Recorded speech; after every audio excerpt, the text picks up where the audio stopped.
میں نبیلہ ہوں اور میرے والدین کی اکلوتی اولاد ہوں۔ میری زندگی بہت اچھی گزر رہی تھی۔ جب سے میں نے ہوش سنبھالا میں نے دیکھا کہ میرے والدین مجھ سے بہت محبت کرتے ہیں۔ میں ان کی اکلوتی اولاد تھی۔ حالانکہ میرے والدین کی یہ خواہش تھی کہ ان کی اور بھی اولاد اس دنیا میں آئے، لیکن پھر امی کے ساتھ کچھ مسائل پیدا ہو گئے جس کی بنا پر وہ مزید اولاد کی نعمت سے محروم رہ گئی تھیں۔ پھر بھی وہ اللہ کا شکر ادا کرتی رہتی تھیں کہ ان کے پاس میری صورت میں ایک بیٹی موجود ہے۔ انہوں نے میری ہر خواہش پوری کی اور مجھے کسی قسم کی رکاوٹ یا روک ٹوک کا سامنا نہیں تھا۔ میری زندگی حسین تھی، بالکل جنت جیسی تھی۔ میں چھوٹی تھی، 8-9 سال کی، اتنا پیار اور محبت سمیٹ کر بھی اکثر ضد کرتی رہتی، لیکن میرے والدین مجال ہے جو چہرے پر شکن لاتے یا ان کے ماتھے پر بل پڑتے۔ انہوں نے مجھے بہت لاڈ پیار اور محبت سے پالا تھا۔ دن یوں ہی گزر رہے تھے، ہر چیز بہت اچھی جا رہی تھی کہ اچانک میرے والدین جو اس وقت میری نانی سے مل کر واپس آ رہے تھے، راستے میں ان کا بہت برا ایکسیڈنٹ ہو گیا۔ وہ دونوں اللہ کو پیارے ہو گئے۔ میں اس وقت اپنی دادی کے ساتھ رہتی تھی۔ انہیں جب یہ سب کچھ پتہ چلا تو وہ صدمے سے پاگل ہو گئیں۔ ان کا یوں اپنے بچوں کو کھونا انہیں پاگل کر گیا اور میں اس بھری دنیا میں اکیلی رہ گئی۔ بھلا مجھے کون سنبھالتا؟ میں اس وقت 11 سال کی تھی۔ اپنے ماں باپ کو اس طرح مٹی کے نیچے دفن ہوتا اپنی آنکھوں سے دیکھا تھا۔ دل غم سے بھر گیا تھا اور سمجھداری وقت سے پہلے آ گئی تھی۔ اب دنیا والوں نے باتیں کرنا شروع کر دیں کہ اس بچی کو کون رکھے گا۔ میری کوئی چچا یا پھپھو بھی نہیں تھی جس کی آس میں پل جاتی۔ تب میری نانی نے فیصلہ کیا کہ وہ مجھے اپنے پاس بلا لیں گی اور مجھے بڑا کریں گی۔ ان کے اس فیصلے پر کوئی بھی خوش نہیں تھا، کیونکہ ماموں کی اپنی ایک الگ دنیا تھی۔ وہ لوگ اچھے خاصے امیر تھے، روپے پیسے کی ریل پیل تھی ان کے پاس، لیکن ان کے دل انتہائی تنگ تھے۔ خاص طور پر ممانی جان ہرگز نہیں چاہتی تھیں کہ میں ان کے ساتھ جا کر ان کے گھر پر رہوں اور ان کے گھر پر پرورش پاؤں۔ انہیں ایسا لگتا تھا کہ میں ان کی بیٹی کا حق چھین لوں گی، جبکہ مجھے تو خود اس وقت صرف چھت اور ایک سہارے کی ضرورت تھی۔ میں اس وقت تھی بھی تو صرف 12 سال کی۔ میں کیسے کسی کا حق چھین سکتی تھی؟ مجھے تو اپنی ضروریاتی زندگی کے لالے پڑے ہوئے تھے، لیکن ان کے اپنے ہی تحفظات تھے۔ چنانچہ نانی نے کسی کی ایک نہ سنی اور سب کے فیصلے کے خلاف جا کر مجھے پالنے لگی۔ میں اپنی نانی سے بہت محبت کرتی تھی۔ انہوں نے مجھے ہر قسم کی آسائش فراہم کرنے کی کوشش کی تھی، لیکن ہر بار ممانی اور ماموں جان کا رویہ ان کے آڑے آ جاتا۔ وہ بھی مجبور ہو جاتی تھی، لیکن انہوں نے مجھے کبھی اکیلا نہ چھوڑا۔ ہمیشہ پیار محبت سے جس طرح ہو سکا پالتی رہیں، یہاں تک کہ وہ دن آ گیا جب میں اس قدر روئی تھی کہ میری آنکھیں سوج گئی تھیں۔ نانی جان ویسے ہی ضعیف تھی، انہوں نے میری ذمہ داری بھی اٹھائی ہوئی تھی۔ انہیں اپنی بیٹی کا غم بھی کھا گیا تھا۔ وہ اس دنیا سے رخصت ہوئیں تو مجھے لگا کہ آج میں اصل معنوں میں یتیم ہوئی ہوں، کیونکہ امی ابو کے وفات کے وقت تو مجھے اتنا زیادہ ہوش بھی نہیں تھا، لیکن پھر نانی کی وفات نے مجھے سر سے پیر تک ہلا کر رکھ دیا۔ مجھے ایک طرف تو نانی کو کھونے کا غم تھا، دوسری طرف مجھے یہ فکر بھی کھائی جا رہی تھی کہ اب نانی کے مرنے کے بعد میرے ماموں اور ممانی کا میرے ساتھ کیا سلوک ہوگا۔ کاش وہ مجھ سے کوئی برا سلوک نہ کریں، کاش وہ مجھ سے ساری باتوں کا بدلہ نہ لیں، کیونکہ نانی جان نے ان کے فیصلے کے خلاف جا کر مجھے اپنے ساتھ اپنے گھر میں رکھا ہوا تھا۔ اب جب وہی اس دنیا سے رخصت ہو گئی تھی تو میں کس طرح زندگی جیوں گی؟ یہی سوچ سوچ کر ہی میں پاگل ہو گئی تھی، اور وہی ہوا تھا جیسا میں نے سوچا تھا۔ جیسے ہی نانی کی آنکھ بند ہوئی تو سب سے پہلے ممانی جان نے میرا کمرہ تبدیل کیا۔ مجھے سرونٹ کوارٹر میں لے جا کر ایک انتہائی چھوٹا تنگ تاریک کمرہ دیا، جس میں صرف ایک پلنگ اور ایک الماری ہی موجود تھی، وہ بھی ٹوٹی پھوٹی سی۔ میں نے اس بات پر بھی شکر کیا کہ چلو چھت تو سر پر قائم ہے۔ انہوں نے مجھے گھر سے باہر تو نہیں نکالا، لیکن انہوں نے ظلم کی حد کر دی تھی۔ مجھے گھر کی ملازمہ بنا کر رکھ دیا۔ صبح سے لے کر رات تک میں گھر کے کاموں میں ہی مصروف رہتی۔ نانی جان مجھے پڑھانا چاہتی تھیں اور میں پڑھ بھی رہی تھی، لیکن ماموں اور ممانی نے مجھے اسکول سے بھی نکال دیا، یہ کہہ کر گھر بٹھا لیا کہ ہم اپنے بچوں کو پال لیں، یہی بہت ہے، تمہارے اخراجات کون دیکھے گا؟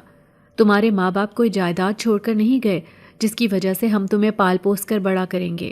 نانی نے مجھے بتایا تھا کہ ابو کا جو گھر ہے وہ میرے نام پر ہی ہے، اور نانی نے اپنی کوششوں سے اسے کرائے پر چڑھایا ہوا تھا، لیکن ماموں اور ممانی جان نے اس کا کرایہ بھی مجھ سے چھیننے کی کوشش کی تھی اور اپنے خرچوں میں شمار کرنے لگے تھے، حالانکہ انہیں روپے پیسے اور دولت کی کوئی کمی نہ تھی، لیکن پھر بھی نہ جانے دولت کی ایسی کون سی ہوس تھی جو ختم ہی نہیں ہو رہی تھی۔ میں اب ہر چیز میں ان کی محتاج ہو کر رہ گئی تھی، کھانے پینے سے لے کر پہننے اوڑھنے تک۔ یہاں تک کہ کبھی کبھار تو کچن میں موجود کوئی چیز بچ بھی جاتی تو وہ مجھے دینے کے بجائے باقی تمام ملازمین میں بانٹ دیتے اور اپنی واہ واہ کرواتے، لیکن میں ان کا خون ہو کر بھی تڑپ رہی تھی۔ ممانی جان سے تو مجھے کوئی شکوہ نہ تھا کہ وہ ہمارے خاندان کی نہیں تھی۔ ماموں نے اپنی پسند سے شادی کی تھی، لیکن ماموں تو میری امی کے ماں جائے تھے، سگے بھائی تھے۔ کیا انہیں اپنی بھانجی پر رحم نہیں آتا تھا؟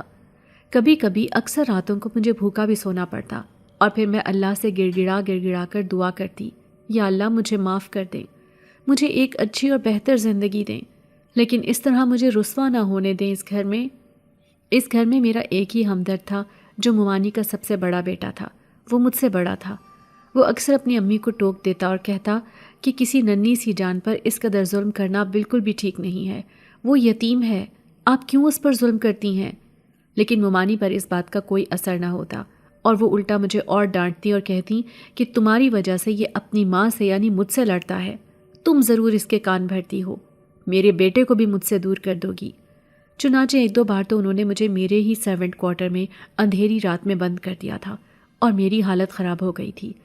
کچھ دنوں بعد میرا اس گھر میں سب سے بڑا حمایتی بھی بیرون ملک پڑھنے کے لیے روانہ ہو گیا۔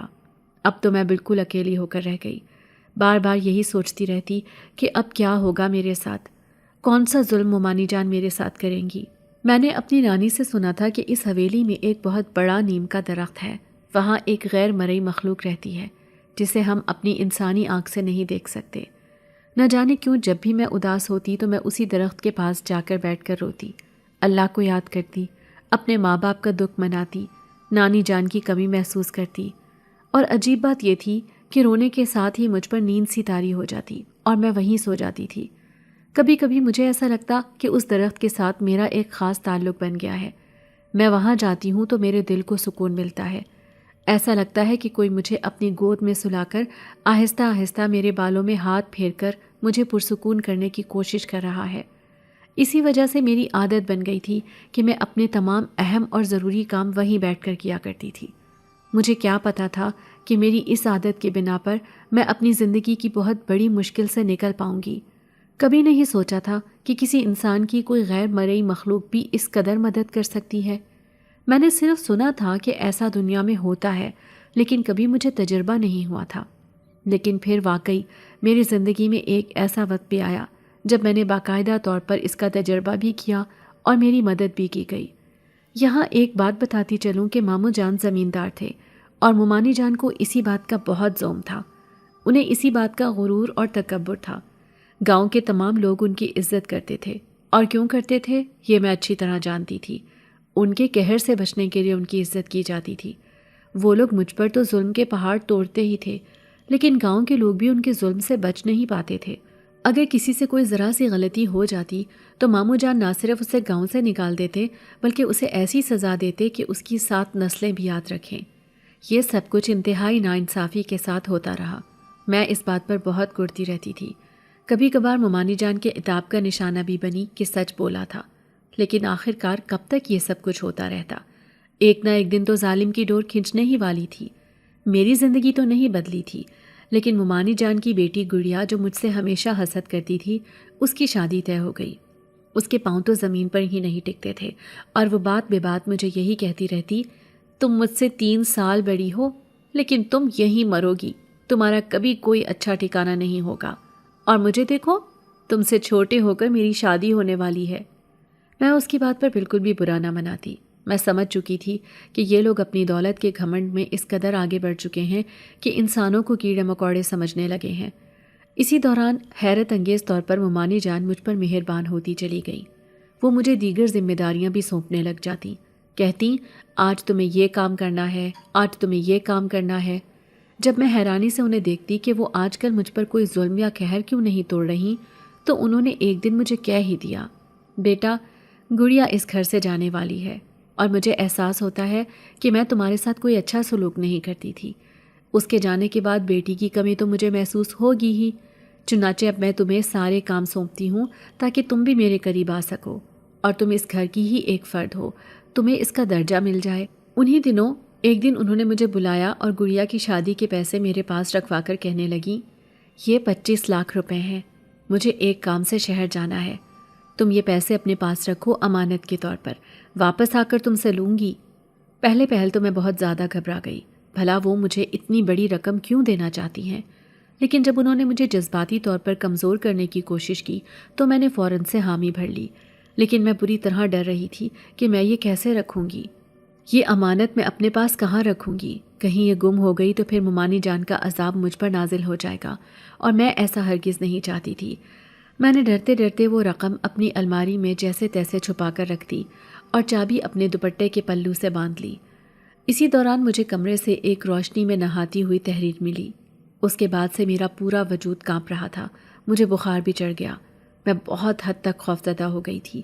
آج سے پہلے ایسا کبھی نہیں ہوا تھا، لیکن اب مجھے ایسا لگ رہا تھا کہ کوئی ہے جو میری مدد کرنا چاہتا ہے، کوئی ہے جو مجھے بتانا چاہتا ہے کہ مجھے ان لوگوں سے خطرہ ہے۔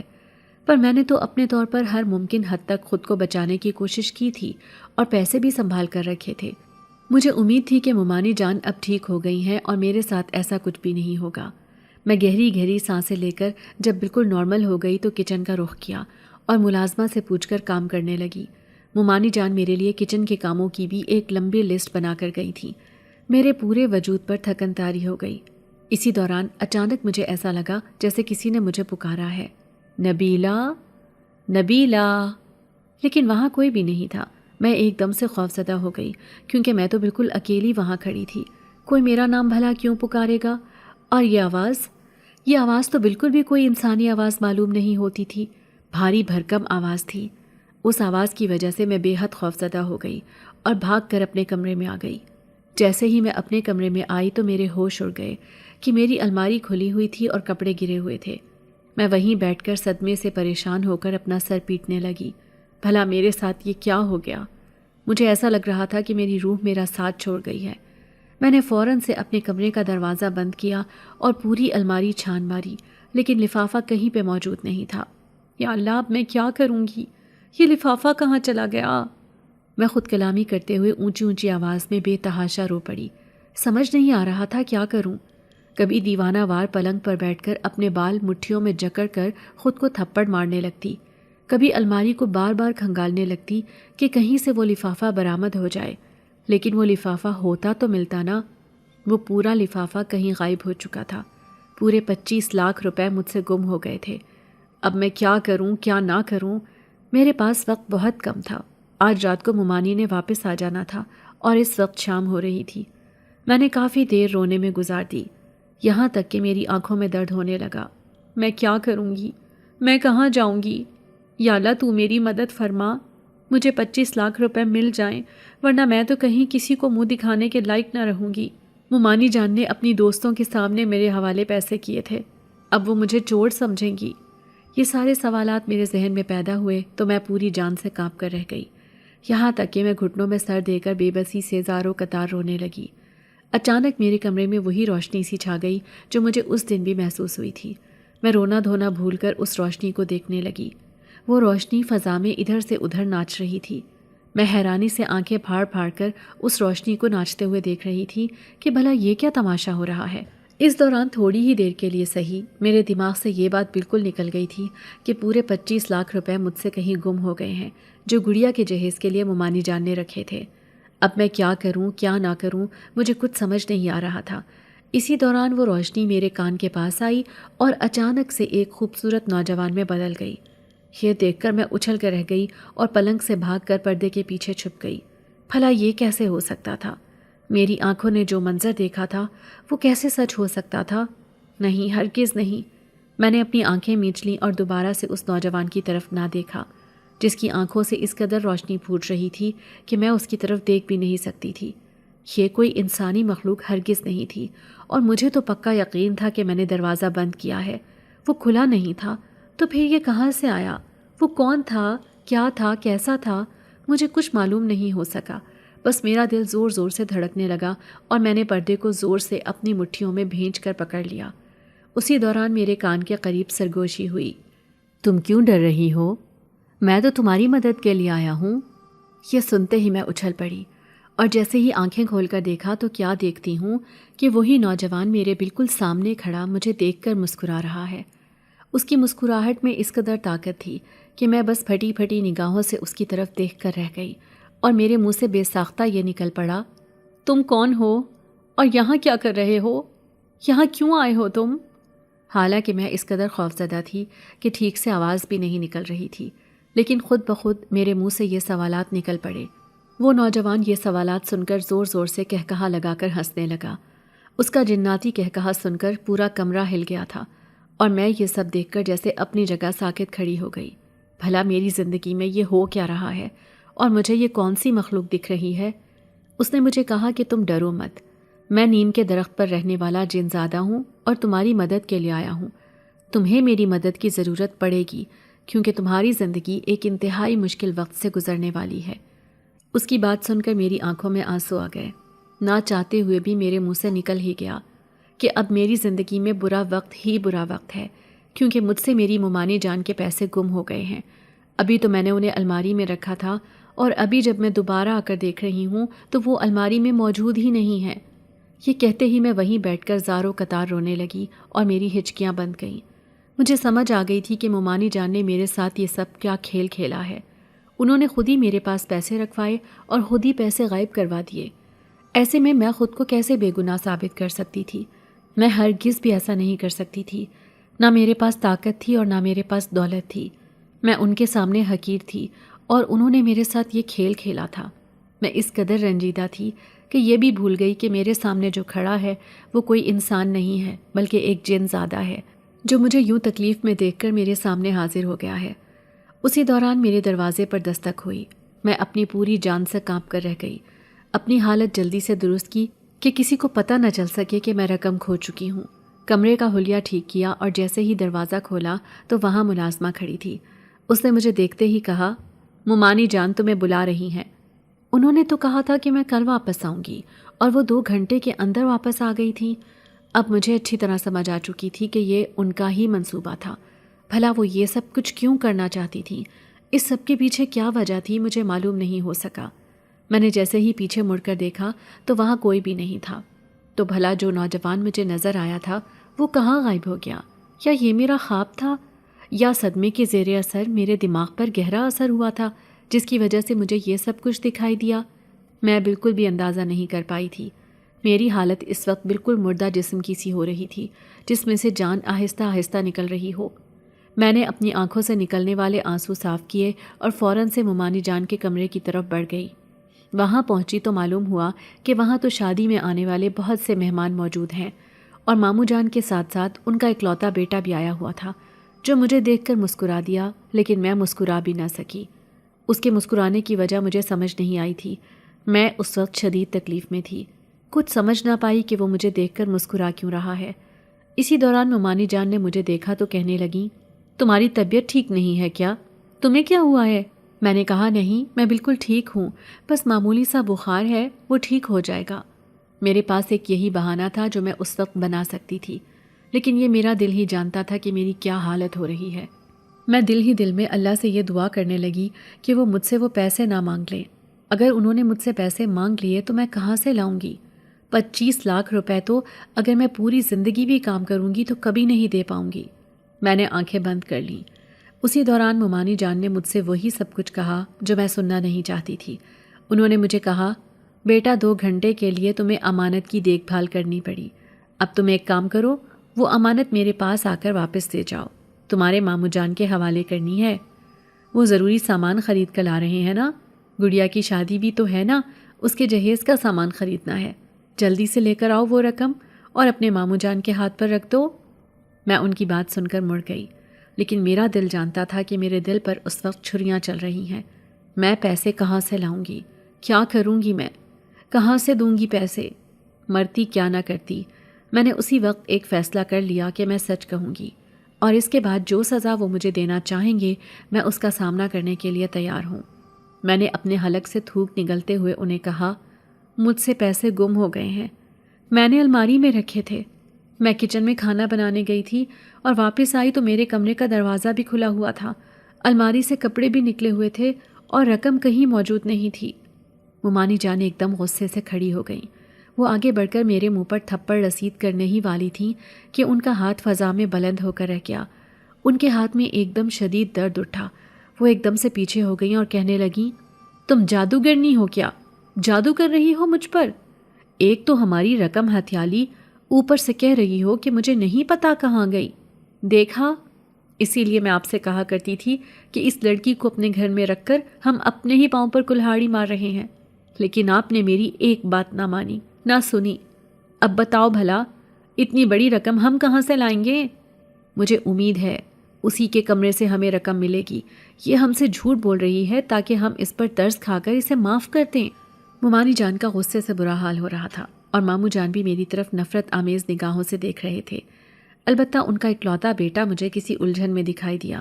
شاید اسے مجھ پر یقین تھا کہ میں ایسا نہیں کر سکتی، یا شاید اسے یقین ہو گیا تھا کہ اس بات کے پیچھے بھی اس کی ماں کی کارستانیاں ہی موجود ہیں۔ میں نے روتے ہوئے انہیں کہا کہ میں نے رقم الماری میں رکھی تھی، وہاں سے کہاں گئی مجھے کچھ معلوم نہیں ہے۔ آپ لوگ میری بات کا یقین کریں، آپ لوگ میرے لیے معزز ہیں، میں آپ کی رقم کیوں گماؤں گی؟ میں گڑیا سے تھوڑی نہ حسد جلن محسوس کرتی ہوں کہ میں چاہوں کہ اس کے جہیز کی رقم تباہ و برباد ہو جائے۔ آپ لوگ مجھے معاف کر دیں، لیکن میں نے سچ کہا ہے، اس کے علاوہ اور کچھ بھی نہیں کہا۔ میری بات ادھوری ہی رہ گئی اور ماموں جان نے آگے بڑھ کر مجھے ایک تھپڑ رسید کر دیا۔ میں وہیں بلک بلک کر رو دی، لیکن زبان سے کچھ نہ کہہ سکی۔ اسی دوران وہاں ایک اونچا لمبا نوجوان داخل ہوا تو سب لوگ اسے دیکھتے رہ گئے۔ اس کی شخصیت ہی ایسی تھی کہ ایک لمحے کے لیے پورے کمرے میں خاموشی سی چھا گئی۔ میں اسے پہچان چکی تھی۔ کمرے میں میں نے خواب نہیں دیکھا تھا، بلکہ حقیقت کا سامنا کیا تھا، اور وہ حقیقت اس وقت میرے سامنے کھڑی تھی۔ اس کی آنکھوں سے وہی چمک پھوٹ رہی تھی جو اس کی شخصیت کو ایک الگ ہی مقام دلوا رہی تھی۔ اس نے انتہائی نفیس کپڑے پہنے ہوئے تھے، اس کی ہر چیز سے امارت ٹپک رہی تھی۔ وہ ایک امیر جنزادہ تھا۔ یہ وہی تھا جو نیم کے درخت پر اپنا بسیرا کیے ہوئے ہے اور اس وقت میری مدد کے لیے آیا تھا۔ اسے وہاں دیکھ کر مجھے نہ جانے کیوں دل سے خوشی محسوس ہوئی اور مجھے لگنے لگا کہ اب میری مشکل آسان ہو جائے گی۔ اس نوجوان نے ممانی جان کی طرف دیکھا اور کہنے لگا، میں آپ سے رقم طلب کرنے آیا ہوں، لیکن آپ نے ابھی تک مجھے رقم نہیں دی۔ کیا ہوا؟ آپ کا ارادہ نہیں ہے کیا کہ ہم اس ڈرامے کو مزید جاری رکھیں؟ ممانی جان جو غصے سے پاگل ہو رہی تھی، اچانک سے اس نوجوان کی بات سن کر چونک کر اسے دیکھنے لگی اور کہنے لگی، تم کون ہو؟ میں تمہیں جانتی تک نہیں اور تم کیا کہہ رہے ہو؟ کیسا ڈرامہ؟ کیسی رقم؟ تم جو بھی بات کر رہے ہو انتہائی فضول بات کر رہے ہو۔ میرے پاس تمہاری بات کا کوئی جواب نہیں ہے۔ اور تم ہمارے گھر میں داخل کیسے ہوئے؟ تم تو کوئی اجنبی دکھائی دیتے ہو۔ ممانی جان کو اپنا پاسا پلٹتا ہوا دکھائی دیا تو فوراً سے انجان بننے کی کوشش کرنے لگی، لیکن میں اچھی طرح جانتی تھی کہ انہوں نے میرے ساتھ کھیل کھیلا تھا۔ بھلا وہ کب سے میرے ساتھ اچھی ہو گئیں کہ مجھے اتنی بڑی رقم کی ذمہ داری سونپ کر خود چلی گئیں اور تھوڑی ہی دیر میں واپس بھی آ گئیں۔ یہ سب کچھ ایک طے شدہ منصوبہ تھا جس میں ممانی جان کو عنقریب اب شکست ہونے والی تھی۔ نہ جانے کیوں لیکن مجھے اس جنزادے پر بھرپور یقین تھا، حالانکہ اندر سے خوف سے میرا برا حال تھا۔ میں اندر ہی اندر بری طرح سے کانپ رہی تھی۔ میں سوچ بھی نہیں سکتی تھی کہ زندگی میں کبھی کوئی جن زیادہ رحم دلی دکھائے گا اور میری مدد کرے گا، لیکن اس کی مدد کا کیا طریقہ کار تھا یہ سب دیکھنا باقی تھا۔ آپ مجھے کیسے بھول سکتی ہیں؟ آپ نے ہی تو مجھے کہا تھا کہ تم بجلی کا کنیکشن حویلی سے منقطع کر دینا اور تھوڑی دیر کے لیے ہی کرنا، اور اس کے بعد سرونٹ کوارٹر کے ایک چھوٹے ٹوٹے پھوٹے کمرے سے الماری سے ایک لفافہ نکال کر میرے کمرے میں رکھ دینا۔ آپ نے ایسا ہی کہا تھا نا؟ میں نے ویسا ہی کیا، لیکن اب آپ کیا کر رہی ہیں؟ اپنی بات سے مکر رہی ہیں آپ؟ مجھے پیسے ہی نہیں دے رہی۔ میں کب سے باہر کھڑا آپ کا انتظار کرتا رہا، لیکن آپ نہیں آئیں، اس لیے اپنی رقم لینے کے لیے میں خود ہی اندر چلا آیا ہوں۔ کیا میں نے کچھ غلط کیا؟ وہ انتہائی شاطر جنزادہ تھا اور ذہین بھی۔ اس کی بات سنتے ہی ممانی جان کو احساس ہو گیا کہ انہوں نے غلط شخص سے پنگا لے لیا ہے۔ میں ابھی بھی وہاں سائڈ میں کھڑی روتی رہی تھی، کیونکہ ممانی جان نے مجھ پر الزام لگایا تھا کہ میں بہت بڑی چور ہوں، اور اس الزام کی وجہ سے ہی میرے آنسو رکنے کا نام ہی نہیں لے رہے تھے۔ ماموں جان بھی غصے میں تھے۔ بس ایک شخص ایسا تھا جو اس وقت یقینی اور بے یقینی کی کیفیت کے درمیان کھڑا تھا، وہ ان کا اپنا سگا بیٹا تھا۔ اب ممانی جان کی حیرت سے بھرپور آواز ابھری تھی۔ انہوں نے کہا، تم غلط بیانی کر رہے ہو، میں نے ایسا کوئی کام کسی کو کرنے کو نہیں کہا، تم جھوٹ بول رہے ہو۔ تب وہ امیر جنزادہ مسکرایا اور کہنے لگا، اگر آپ چاہیں تو میں آپ کو وہ لفافہ بھی دکھا سکتا ہوں۔ کہتے ساتھ ہی اس نے اپنی جیب میں ہاتھ ڈالا تو وہی لفافہ اس کے پاس موجود تھا جسے ڈھونڈ ڈھونڈ کر میں ہلکان ہو گئی تھی، اور میرے کمرے میں وہ مجھے کہیں بھی نہیں ملا تھا، اور جس کی وجہ سے میری جان پر بن آئی تھی۔ میری آنکھیں بھی حیرت سے پھٹی کی پھٹی رہ گئیں، اور ممانی جان کی حالت تو ایسی ہو رہی تھی جیسے کاٹو تو بدن میں لہو نہیں۔ یہ کہتے ساتھ ہی وہ امیر جنزادہ جناتی کہکہا لگا کر آگے کی طرف بڑھا۔ اس کی رفتار بجلی سے بھی تیز تھی۔ اس کی بھاری گھمبیر آواز فضا میں گونجی۔ وہ کہنے لگا، آپ نے اپنی بھانجی کے ساتھ دھوکہ کیا، اس لفافے میں موجود رقم کو 25 لاکھ روپے قرار دیا، جبکہ میں اگر ابھی لفافہ کھول کر دیکھوں تو اس میں 25 لاکھ روپے تو کیا 1 روپیہ بھی نہیں ہوگا۔ اس میں آپ نے کاغذ اور نقلی نوٹ رکھے ہوئے ہیں۔ آپ کو کیا لگتا ہے صرف آپ ہی ہے جس کا دماغ اس حوالے سے چلتا ہے؟ میں نے بھی آپ سے ہی یہ شاطرانہ انداز سیکھا ہے، تبھی آپ کا یہ برا چہرہ بے نقاب کر پایا ہوں میں۔ یہ کہتے ساتھ ہی اس نے لفافہ چاک کیا اور فضا میں اچھالا تو وہاں بہت سے سفید کاغذ جمع ہوتے گئے، ساتھ ہی ساتھ کئی نقلی نوٹ بھی۔ مجھے ممانی جان سے اس وقت شدید نفرت محسوس ہونے لگی۔ انہوں نے مجھے نہ صرف تمام مہمانوں کے سامنے رسوا کرنے کی کوشش کی بلکہ مجھے چور تک قرار دے دیا اور میری روح کو چھلنی کر دیا۔ لیکن بھلا ہو اس جن زادے کا جس نے بروقت میری مدد کی۔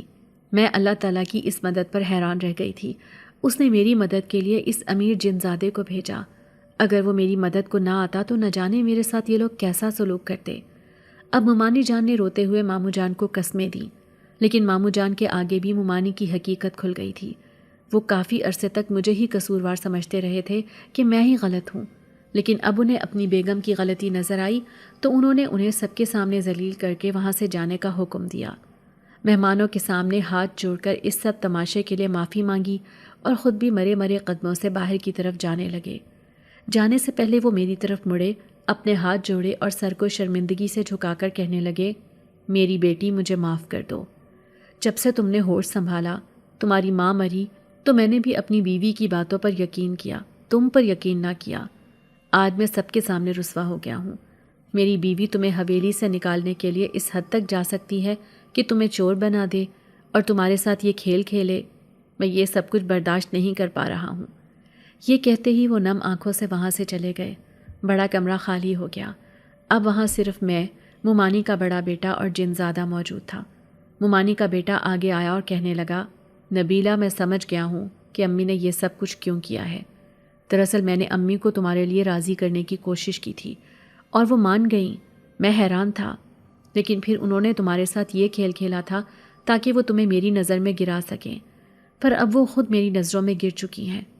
میں تم سے یہ کہنا چاہتا ہوں کہ کیا تم میرے ساتھ زندگی کے سفر میں چلنا چاہو گی؟ میں نے اس کی طرف نظر اٹھا کر دیکھا تو مجھ پر یہ انکشاف ہوا کہ وہ نوجوان جو اس وقت وہاں موجود ہے، وہی امیر جنزادہ، وہ اس کی نظروں سے اوجھل ہے اور مسکرا کر میری طرف ہی دیکھ رہا ہے۔ اس نے سر کے اشارے سے مجھے کچھ کہنے کی کوشش کی۔ اس سے پہلے کہ میں اس سے پوچھنے کی کوشش کرتی، وہ ایک دم سے روشنی میں بدل گیا اور غائب ہو گیا۔ میں نے ماموں جان کے بیٹے کے آگے سر جھکا دیا۔ وہ میری ہاں سمجھ کر خوش ہو گیا اور وہاں سے جلدی سے چلا گیا، لیکن میری نظریں کسی اور کو تلاش کر رہی تھیں۔ میں اسے شکریہ کہنا چاہتی تھی جس نے میری مدد کی اور مجھے رسوا ہونے سے بچا لیا۔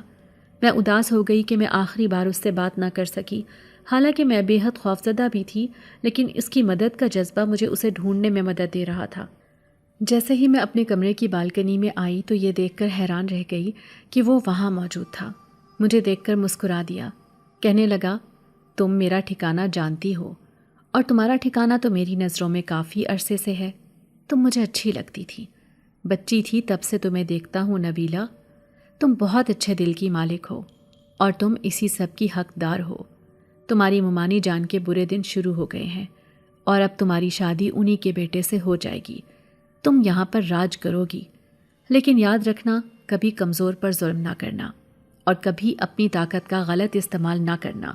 جیسے میں کافی عرصے سے یہاں رہ کر ان کے ظلم تم پر دیکھ رہا تھا، لیکن اب جب ان کے ظلم کی حد ہو گئی تو میں نے تمہارے سامنے ظاہر ہونے کا فیصلہ کر لیا۔ تم شروع میں تو مجھ سے بہت زیادہ خوفزدہ ہو گئی تھی، لیکن اب دیکھو تمہارا خوف ختم ہو گیا ہے۔ ہم دونوں بہترین دوست بن سکتے ہیں۔ تمہیں جب کبھی مدد کی ضرورت ہو تم مجھے آواز دو گی تو میں حاضر ہو جاؤں گا۔ اس کی بات سن کر میں نے اسے شکریہ کہا اور کہنے لگی، مجھے نہیں پتا کہ میری دنیا اور تمہاری دنیا میں کیا فرق ہے، لیکن مجھے صرف اتنا پتا ہے کہ دونوں دنیاؤں میں مدد کا جذبہ آج بھی موجود ہے اور ہر کوئی دوسرے کی مدد کرنے کے لیے بےتاب رہتا ہے، جیسے تم نے مجھ مصیبت زدہ کی مدد کی اور مجھے ممانی جان کے قہر سے نجات دلائی۔ میں ساری زندگی تمہاری احسان مند رہوں گی۔ میری بات سن کر اس نے مجھے الوداعی اشارہ کیا اور میں نے خود اپنی آنکھوں سے دیکھا تھا کہ وہ دھواں بن کر اسی نیم کے درخت میں غائب ہو گیا تھا جہاں اس کا ٹھکانہ تھا۔ میں اپنے کمرے میں واپس آ گئی۔ دل میں عجیب سی خوشی اور سکون تھا۔ مجھے یقین نہیں آ رہا تھا کہ میری زندگی میں اتنا بڑا معجزہ ہوا ہے۔ وہ جنزادہ، وہ کون تھا؟ اس نے میرے لیے اتنا کچھ کیوں کیا؟ میں سچے دل سے اللہ کا شکر ادا کرنے لگی کہ اس نے ایک غیر متوقع ذریعے سے میری مدد فرمائی۔ اگلے دن کا سورج جب نکلا تو اس کی کرنوں میں ایک نئی امید اور زندگی کا نیا آغاز تھا۔ میں ناشتہ کرنے کے لیے نیچے آئی تو سارے مہمان جا چکے تھے، صرف ماموں، ممانی اور ان کا بیٹا شہباز وہاں موجود تھے۔ ممانی کی آنکھوں میں ندامت تھی اور وہ مجھ سے نظریں نہیں ملا پا رہی تھیں۔ ماموں نے بھی کوئی بات نہیں کی اور سب خاموش رہے۔ شہباز نے مجھے دیکھ کر صرف مسکرایا اور میں نے بھی ہلکی سی مسکراہٹ کے ساتھ جواب دیا۔ یہ ہمارے درمیان ایک نئی شروعات تھی۔ شہباز نے اپنے باپ سے بات کی اور سب کے سامنے میری اور اس کی شادی کی بات چل پڑی۔ ماموں بھی اب راضی تھے، ممانی کی ایک نہ چلی۔ شاید اب وہ جان چکی تھیں کہ ان کے ظلم کا انجام کیا ہوگا۔ شادی کی تاریخ طے ہو گئی اور حویلی میں پھر سے رونقیں لگ گئیں۔ میری زندگی میں سب کچھ ایک دم بدل گیا تھا۔ میں اب اس گھر کی مالک بننے جا رہی تھی۔ مجھے ایک دن شہباز نے بتایا کہ جب تم نے الماری میں پیسے رکھے تھے تو وہ سب دیکھ رہا تھا اور اسے اس بات کا یقین تھا کہ امی نے کوئی چال چلی ہے۔ اس نے کہا کہ اس رات جب وہ آیا تھا تو اس نے دیکھا کہ کوئی میرے کمرے میں داخل ہوا اور پھر لفافہ الماری سے نکال کر لے گیا۔ شہباز نے جب اس کا پیچھا کیا تو وہ شخص بجلی کی تاروں کی طرف گیا اور لفافہ کسی اور کے حوالے کر دیا۔ شہباز نے اس شخص سے لفافہ چھین لیا اور اپنے پاس رکھ لیا۔ یہ بات سن کر میں حیران رہ گئی کہ یہ شخص تو جنزادہ نہیں بلکہ خود شہباز تھا۔ تو پھر وہ کون تھا جو میرے کمرے میں آیا تھا اور اس نے میری مدد کی تھی؟ میں نے شہباز سے پوچھا تو وہ بھی پریشان ہو گیا اور کہنے لگا کہ یہ سب کیا ہو رہا ہے، مجھے تو کچھ بھی معلوم نہیں ہے۔ ہم دونوں ایک دوسرے کا چہرہ دیکھ رہے تھے۔ میں نے شہباز کو ساری کہانی سنائی تو اس نے کہا کہ مجھے معلوم تھا میرے گھر میں کوئی غیر مرئی مخلوق رہتی ہے۔ میرے بچپن میں نے کئی بار اس کا سامنا کیا ہے اور اس نے مجھے بھی مشکل وقتوں میں مدد فراہم کی ہے، لیکن مجھے یہ کبھی بھی معلوم نہیں ہوا کہ یہ کون ہے اور کیا چاہتا ہے۔ اس کی بات سن کر مجھے عجیب سا سکون محسوس ہوا۔ مجھے لگا کہ اس گھر میں شاید واقعی کوئی ایسی طاقت موجود ہے جو نیک لوگوں کی مدد کرتی ہے اور ظالموں کا حساب کرتی ہے۔ اگلے چند دن میں نے اور شہباز نے اپنی شادی کی تیاریوں میں وقت گزارا۔ ممانی نے بھی اب میرا ساتھ دینا شروع کر دیا تھا اور وہ مجھ سے بہت اچھا سلوک کرنے لگی تھی۔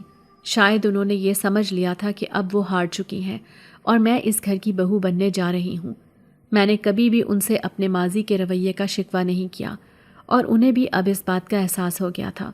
شادی کا دن آیا تو میری آنکھیں نم ہو گئیں۔ میرے والدین اور نانی کی کمی مجھے شدت سے محسوس ہو رہی تھی۔ میں نیم کے درخت کے پاس جا کر بیٹھ گئی اور دل ہی دل میں رو رہی تھی کہ اچانک میرے پیچھے اسی جنزادے کی آواز آئی، نویلا، تم رو کیوں رہی ہو؟ آج تو تمہارے لیے خوشی کا دن ہے۔ میں نے مڑ کر دیکھا تو وہ وہی تھا۔ وہ میرے سامنے کھڑا مسکرا رہا تھا۔ میں اپنے والدین کو یاد کر رہی ہوں، کاش وہ بھی آج میرے ساتھ ہوتے۔ میں نے روتے ہوئے جواب دیا تو وہ میرے پاس آ کر میرے سر پر شفقت سے ہاتھ پھیرنے لگا اور کہنے لگا، تمہارے والدین اور نانی تمہیں ہمیشہ دیکھ رہے ہیں۔ تمہارے دل میں اگر ان کی جگہ ہے تو وہ بھی تمہارے قریب ہی ہیں۔ تم نے کبھی بھی تنہا محسوس نہیں کرنا۔ میں تمہارے ساتھ ہوں۔ تمہاری مدد کرنے کے لیے میں یہیں موجود ہوں اور ہمیشہ رہوں گا جب تک کہ تم مجھے اس گھر سے نہ نکال دو۔ اس کی بات سن کر میں بھی مسکرا دی اور کہنے لگی، میں تمہیں کبھی بھی اس گھر سے نہیں نکالوں گی۔ میں تو تمہیں اپنا سب سے اچھا دوست سمجھتی ہوں۔ تم میری زندگی میں ایک فرشتہ بن کر آئے ہو اور تم نے مجھے تمام مشکلوں سے نجات دلائی ہے۔ اس کی آنکھوں میں ایک عجیب سی چمک تھی۔ وہ مجھے دیکھ کر مسکرا رہا تھا اور پھر اس کی آواز میرے کان میں گونجی، میں تمہاری مدد اس لیے کرتا ہوں کہ تم بہت اچھے دل کی مالک ہو۔ تمہارے جیسی نیک روحیں دنیا میں بہت کم ہوتی ہیں اور ان کا تحفظ کرنا میری ذمہ داری ہے۔ اس کی بات سن کر میرا دل اور بھی پرسکون ہو گیا۔ پھر اس نے مجھے کہا، اب تم جلدی سے تیار ہو جاؤ، تمہارا انتظار ہو رہا ہے۔ میں نے اس کا شکریہ ادا کیا اور اندر کی طرف چل پڑی۔ میری شادی ہو گئی اور میری زندگی کا ایک نیا باب شروع ہوا۔ شہباز نے میرے ساتھ بہت اچھا سلوک کیا۔ انہوں نے کبھی بھی مجھے پرانے دنوں کا احساس نہیں ہونے دیا۔ اس نے میرے والدین کے گھر کو بھی کرائے پر نہیں رہنے دیا اور وہاں پر ایک ٹرسٹ کھول دیا جس میں بچوں کو پڑھایا جاتا تھا اور غریبوں کی مدد کی جاتی تھی۔ میں نے بھی اپنے نئے گھر میں آنے کے بعد سب سے پہلا کام یہی کیا کہ سب غریبوں کو کھانا کھلایا اور ان کی مدد کی۔ میں نے اپنے گھر میں کبھی کسی کو بھی تکلیف میں نہیں رکھا اور نہ ہی کسی پر ظلم کیا۔ میں ہمیشہ اس بات کا دھیان رکھتی تھی کہ کوئی بھی کسی پر ظلم نہ کرے۔ میں اب ایک الگ ہی دنیا میں رہ رہی تھی اور میں نے اپنی زندگی میں سب کو خوش رکھا۔ میری زندگی بھی بہت خوشگوار ہو گئی تھی اور میں ہر دن اللہ کا شکر ادا کرتی تھی۔ شہباز بھی میری اس نیک دلی کی بہت قدر کرتا تھا۔ وہ بھی نیکی کے کاموں میں میرا ساتھ دینے لگا۔ میں اس گھر کی رانی بن گئی۔ ہر کوئی میری عزت کرنے لگا تھا۔ یہ سب کچھ ایک معجزے سے کم نہیں تھا۔ میں نے جو کچھ اپنی زندگی میں دیکھا اور جو کچھ میرے ساتھ ہوا، وہ سب کچھ ایک معجزہ تھا۔ مجھے یقین ہو گیا تھا کہ اللہ کا کرم ہمیشہ میرے ساتھ ہے اور میرا وہ جنزادہ دوست وہ ہمیشہ میرے دل میں رہے گا۔ کئی سال بیت گئے۔ میری اور شہباز کی زندگی میں 2 خوبصورت بچیاں آئیں جن کے چہروں میں مجھے اپنے والدین کی جھلک نظر آتی تھی۔ میں نے ان کی تربیت ایسی کی ہے کہ وہ بھی دوسروں کا احساس کریں اور کسی پر ظلم نہ کریں۔ حویلی میں وہ نیم کا درخت اب بھی موجود تھا اور اس کی چھاؤں میں سکون اور محبت کی ایک نئی کہانی لکھی جا رہی تھی۔ اب بھی کبھی کبھار میں اس درخت کے پاس جاتی، آنکھیں بند کرتی اور دل میں اس جنزادے دوست سے باتیں کرتی۔ میں اسے اپنی بچیوں کی کہانی سناتی، اپنے گھر کی خوشیوں کے بارے میں بتاتی اور ہر بار مجھے دل میں ایک عجیب سی راحت محسوس ہوتی تھی۔ ایک رات جب میں نیم کے درخت کے پاس کھڑی تھی، مجھے ایک نرم سی آواز سنائی دی، نبیلہ، تم بہت خوش لگ رہی ہو اور تمہاری خوشی کو دیکھ کر مجھے بھی خوشی ہوتی ہے۔ میں نے پلٹ کر دیکھا تو کوئی موجود نہیں تھا، لیکن آواز اتنی واضح تھی کہ میں اسے نظر انداز نہیں کر سکی۔ میں نے مسکرا کر کہا، ہاں، میں بہت خوش ہوں اور میری خوشی کی وجہ بھی تم ہو۔ تم نے مجھے ایک نئی زندگی دی ہے۔ اس پر کوئی جواب نہیں آیا، لیکن مجھے محسوس ہوا کہ وہ میری بات سن چکا ہے۔ وقت گزرتا گیا اور میری بچیاں بڑی ہو گئیں۔ وہ بھی اسی نیم کے درخت کے قریب کھیلتیں اور کبھی کبھار مجھے اس سے باتیں کرتے دیکھ کر مسکراتی تھیں۔ ایک دن میری چھوٹی بیٹی نے مجھ سے پوچھا، امی، آپ کس سے باتیں کر رہی ہیں؟ میں نے اسے پیار سے گلے لگایا اور کہا، میں اس درخت سے باتیں کر رہی ہوں جس نے مجھے تمہاری طرح ایک خوبصورت زندگی دی ہے۔ میری بیٹی یہ سن کر ہنسنے لگی، لیکن اس نے میری بات کی گہرائی کو سمجھ لیا تھا۔ ممانی جان کی طبیعت اب ٹھیک رہتی تھی اور وہ بھی اب مجھ سے سچے دل سے محبت کرنے لگی تھی۔ انہیں اپنی غلطیوں کا احساس ہو گیا تھا اور وہ ہر وقت میری قدردانی کرتی تھیں۔ ایک دن انہوں نے مجھ سے کہا، بیٹا مجھے معاف کر دو، میں نے تمہارے ساتھ جو کچھ کیا اس کا مجھے بہت افسوس ہے۔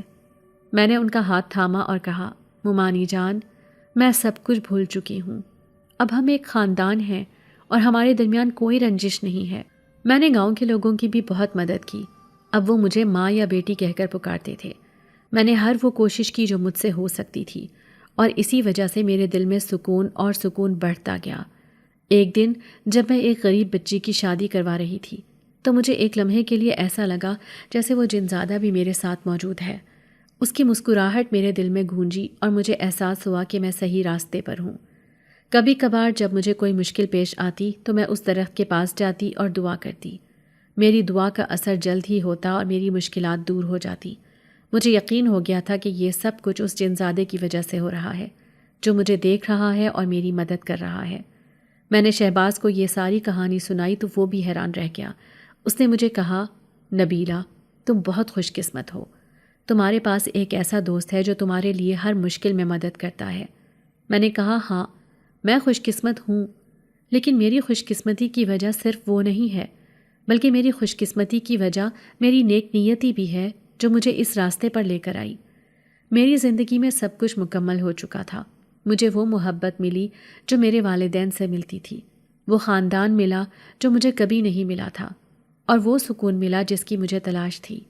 میں نے اپنی بچیوں کو بھی یہ سکھایا کہ کسی پر ظلم نہیں کرنا اور ہمیشہ دوسروں کی مدد کرنی ہے۔ ایک دن وہ بھی آیا جب میری بڑی بیٹی کی شادی طے ہو گئی اور میں ایک بار پھر سے جذباتی ہو گئی۔ مجھے اپنے والدین کی یاد شدت سے ستانے لگی۔ میں نے رات کو نیم کے درخت کے پاس جا کر دعا کی، یا اللہ میری مدد فرما، مجھے اپنے والدین کا دکھ یاد آ رہا ہے۔ اسی وقت ایک ہوا کا جھونکا آیا اور مجھے ایک آواز سنائی دی، تمہیں پریشان ہونے کی ضرورت نہیں ہے، تمہارے والدین تمہیں دیکھ رہے ہیں اور وہ تمہیں خوش دیکھ کر خوش ہے۔ میں نے اس آواز کو پہچان لیا اور مسکراتے ہوئے اس کا شکریہ ادا کیا۔ شادی کے دن میری بیٹی بھی بہت خوش تھی۔ میں نے بھی اس کو اپنے دل کی ساری باتیں بتائیں۔ میں نے اسے بتایا کہ کیسے میری زندگی میں معجزہ ہوا اور مجھے میری زندگی کی خوشیاں ملیں۔ میں نے اسے بتایا کہ کیسے ایک جنزادے دوست نے میری مدد کی اور مجھے ایک نئی زندگی دی۔ میری بیٹی یہ سب سن کر حیران رہ گئی اور کہنے لگی، امی کیا یہ سب سچ ہے؟ میں نے اسے کہا، ہاں یہ سب سچ ہے اور یہ ایک ایسا معجزہ ہے جس پر مجھے ہمیشہ فخر رہے گا۔ شادی کے بعد میری زندگی میں ایک اور تبدیلی آئی۔ میں نے اپنا وقت گاؤں کی بہتری کے لیے وقف کر دیا۔ میں نے اسکول بنایا، ہسپتال بنوایا اور لوگوں کو روزگار کے مواقع فراہم کیے۔ میں نے وہ سب کچھ کیا جو میں بچپن میں کرنا چاہتی تھی۔ مجھے احساس ہوا کہ اب میری زندگی کا مقصد یہ ہے کہ میں دوسروں کی مدد کروں اور انہیں خوشی دوں۔ شہباز نے بھی میرا پورا ساتھ دیا۔ ہم نے مل کر اپنے گاؤں کو ایک بہتر معاشرہ بنانے کی کوشش کی۔ میں کبھی بھی اپنے ماضی کو نہیں بھولی، ہمیشہ اپنے دل میں اس جنزادے دوست کو یاد رکھا۔ اس نے مجھے ایک نئی زندگی دی اور وہ مجھے ایک ایسی دنیا میں لے آیا جہاں سب کچھ ممکن تھا۔ اب میں ایک بوڑھی عورت بن چکی ہوں۔ میرے پوتے پوتیاں بھی میرے ارد گرد ہوتے ہیں۔ وہ بھی کبھی کبھار نیم کے درخت کے پاس جاتے ہیں اور کہتے ہیں، دادی جان ہمیں بھی اپنی کہانی سنائیں۔ میں انہیں پیار سے گلے لگاتی ہوں اور کہتی ہوں، میری کہانی اللہ کے کرم کی کہانی ہے جس میں ایک جنزادے نے میری مدد کی اور مجھے اس زندگی میں لے آیا جہاں میں ہوں۔ میں اب بھی نیم کے درخت کے پاس جاتی اور اس سے بات کرتی ہوں۔ میں جانتی ہوں کہ وہ مجھے سن رہا ہے اور میری مدد کر رہا ہے۔ میری زندگی کی کہانی ایک معجزہ تھی اور میں ہمیشہ اللہ کا شکر ادا کرتی رہی کہ اس نے مجھے ایک ایسی زندگی دی جس کی میں حقدار تھی۔